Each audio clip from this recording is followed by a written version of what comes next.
ki babam mor öyleydi.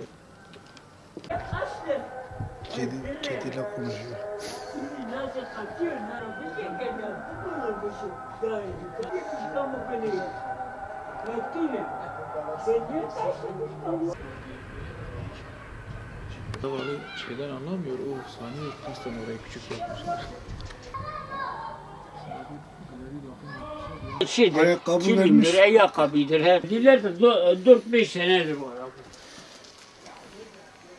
Şimdi de verdiler. Yalan yok. Tepki uyandırır. Gel. Gel pişim gel. Gel. Kalk yana. Gelmiyor yana. Nay. Pişim geldi. Kaçıyor. Pişim gel. Gel. Pişim. Pişim. Kaçıyor oraya.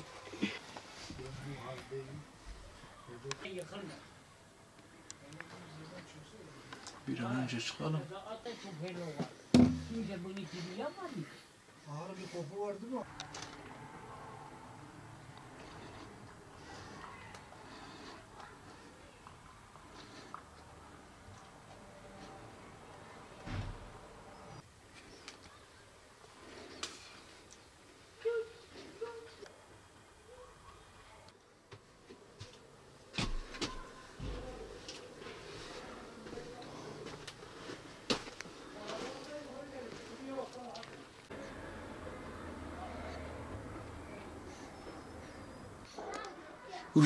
Üşümese kim ne yapacak baba? Müracaat ediyor, kimse gelmiyor, yapmıyor. 2-3 defa geldi ki kimse bir şey yapmadı. Kardeşine al, kardeşe yardımcı olmuyor. O da Diyarbakır'dadır. Kimse yok, ben bekarım. Hiç evlenmedin mi? Ana baba da ölmüş. İşte böyle mümkün. Niye yalan söyleyeyim? Eskide Devlet Demiryolu'nda 67'de maden istasyonunda ben çalışıyorum. 5. şubesi, 5. işletme şefi. Devlet Demiryolu'nda işte yol yapıyor, yol değiştiriyor, budur. O zaman zaten biz bir zamana parayı aldı bu evleri yaptı. Öyle olmazsa biz yapamıyoruz. Bu ev işte böyle kaldı şey oldu. Arkadaşlar bana verdi, şu sen işçilik yapıyorsun madende ben de getirdim. Ne yapalım? Bana lazım olduğu zaman giyerim, lazım olmadı zaten gider. Burada ne toprağa gider ne bir arkadaş giyer. Ne olacak? Şimdi bak 65'i olmasa tabii piyasada iş yok. Eskide fakat iş var. Eskide onu çekiyor, kömür çekiyor, kırıyor.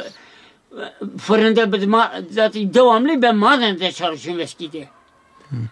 Ondan sonra burada hiçbir gün çalışmamışım. Piyasada mesela sağda solda. Burada diyorum su bu şeyde getiriyorum. Müftülükte getiriyorum. İşte tanker sıcak ediyorum yıkanıyor. Yok su da bozulmuş, elektrik de bozulmuş, hepsi bozulmuşlar. Devletten ne istiyorum? Bir yardım istiyorum, yardım da vermiyor. 65 maaşı veriyor, yalan yok. Vallahi abi baksa istiyorum, bakmasa ne yapacak? Tamam. Belediye gelsin, sanatı yapsın. Vallahi komşu bir şey vermez. Komşuyla da vallahi bir bardak su vermez. Niye yalan söylüyor? Bu kediler de Allah üstüme bakıyorum her gün o şeyde bir ciğet, 2 tabak getiriyorum burada veriyorum.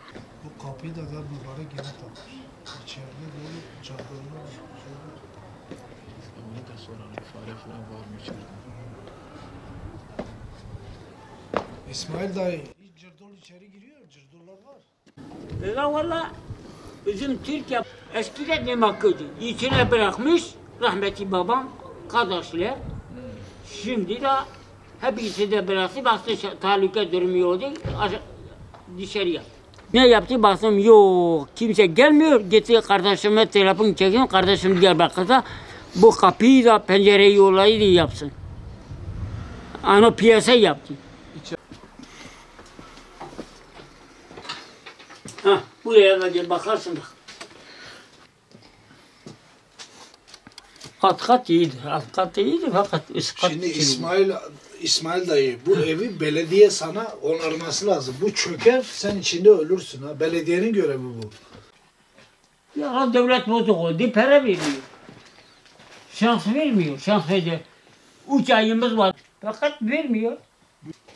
Yine taş var, taş çok. Müdür geldi, hükümet binasında, hatta beni arabaya da bindirdi. Dedi ki sana bir yatmak yeri vereceğim, dedim ben müdür beyim, ben gelmem o anda. Huzur evine de gelmem. Ben kendi gitmedim. Niye? Gitmedim, yalan yok. Niye gitmiyorsun? Gitsem bu yıkılır.